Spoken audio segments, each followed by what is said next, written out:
Tungkol pa rin sa sinasabing surge o pagtaas ng COVID-19 cases at mungkahing circuit-breaking restrictions, baka kausap natin sa telepono si Dr. Guido David ng Octa Research Group. Magandang umaga, Sir David, Sir Guido. Yes, good morning. This is Aljo Pendio, sir, with Gani Oro. Dr. David, paano po ba ito? Yes, hi Aljo. Opo, paano po ba itong sinasabi ng inyong grupo na circuit-breaking restrictions? Paano po ito? Well, essentially para siyang MECQ maybe or even ECQ depending na syempre sa decision ng government.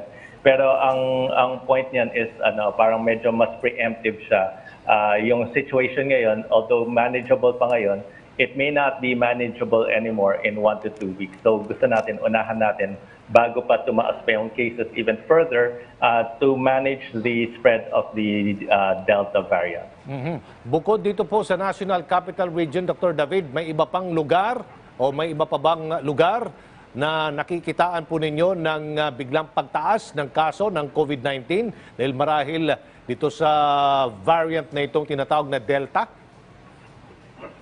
Well, yung nakikita natin yung area of most concern ngayon, most serious concern is Cebu City and yung mga other LGUs in that region, kasama na yung Lapu-Lapu and Pandawe. In fact, yung reproduction number nila umabot na sa 2 And now Cebu City is averaging more than 200 cases per day. Siya na yung pinakamataas ngayon sa buong bansa. Yung Lapu-Lapu and Pandawe, mataas na rin yung reproduction numbers nila. Of course, yung recommendations for restrictions na sinasabi namin na circuit breaker will apply to NCR because mas mahirap i-manage talaga yung surge sa NCR as we have seen no early part of this year. Aside from that, sa Cagayan de Oro, there's a resurgence, mataas na rin yung cases and it's in critical state. And yung sa sa Lawag and sa Ilocos Norte, still having a surge din sila. Dr. David, Gani Oro po. Good morning.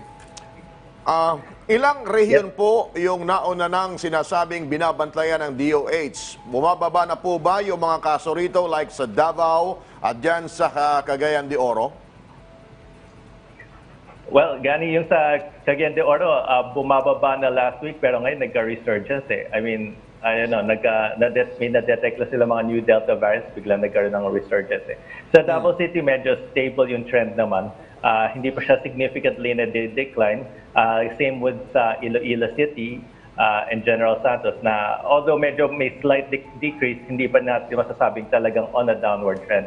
Whereas, for example, Bacolod, talagang masasabi natin on a downward trend na sila. Talagang bumababa ng cases nila from maybe 90 plus last week. Ngayon, 50 na lang yung average nila. So, at least nakakontrol na nila yung cases dun. Aha. Pag sinabing circuit-breaking restrictions, anong kaibahan po niyan sa binabanggit na parang NCR Bubble Plus? Yung mga nabanggit yung lugar, Davao, Cagayan de Oro, ay kasama ho ba sa sinasuggest nyo na i-lockdown? Well, ang sinasuggest natin mainly is yung NCR because andito yung pinaka-center ng trade and the economic center. So this is our our focus. I think what we're looking at. So para siyang MECQ. It could be an MECQ flexi. We are looking at ways to medyo curb yung economic impact. For example, allowing vaccinated people to still have access to indoor dining, for example. Isa yun sa mga possibilities na pwede natin tingnan. Pero it's more or less parang parang like an MECQ at this time. Pero yung sa Davao City, I think it's medyo getting under control. So hindi naman yan kasama sa recommendations natin. Pwede lang implement strictly yung mga quarantine restrictions nila. It's more of implementation na lang siguro. Pahabol ko po. Yung bang kahit vaccinated na, posible pa rin ba silang maging parang carrier o maging spreader, sasali sa kanila, bagamat sa kanila katawan, hindi maka-apekto ng gusto, pero pwede silang makahawa pa rin, o mahawa at makahawa, the vaccinated person? Yes, based on sa data na nakikita natin from other countries, sa UK and sa US, sila kasi yung pinakamaayos yung data. May possibility for them to be carriers, may possibilities for them to be infected. Meron pa rin possibility na for them to get severe cases. Pero mababa na yung probabilities na yan. So compared sa unvaccinated, malaking difference. Siguro konting-konti na lang yung mga nagkaka-severe COVID na vaccinated. So malaki talaga yung naitutulong ng bakuna natin. Any brand of vaccine will have a significant help. Ngayon, it's possible na maging carrier sila. This is yung data dito hindi pa masyadong established, but they think that it's possible. Pero the threat is maybe significantly less. Pero if we want to be careful, pwede natin i-exclude pa rin yung mga vaccinated. Pero the data, we're still looking at the data, but it's showing na yung probability of them carrying the virus to transmit to others is significantly less. Kasi much less yung nakukuha nilang viral load. So mas konting nalalabas din nilang viral particles. Okay. Opo. Dr. David, ang huling tanong na lang, ihahabol ko dito, Papa Gans. No?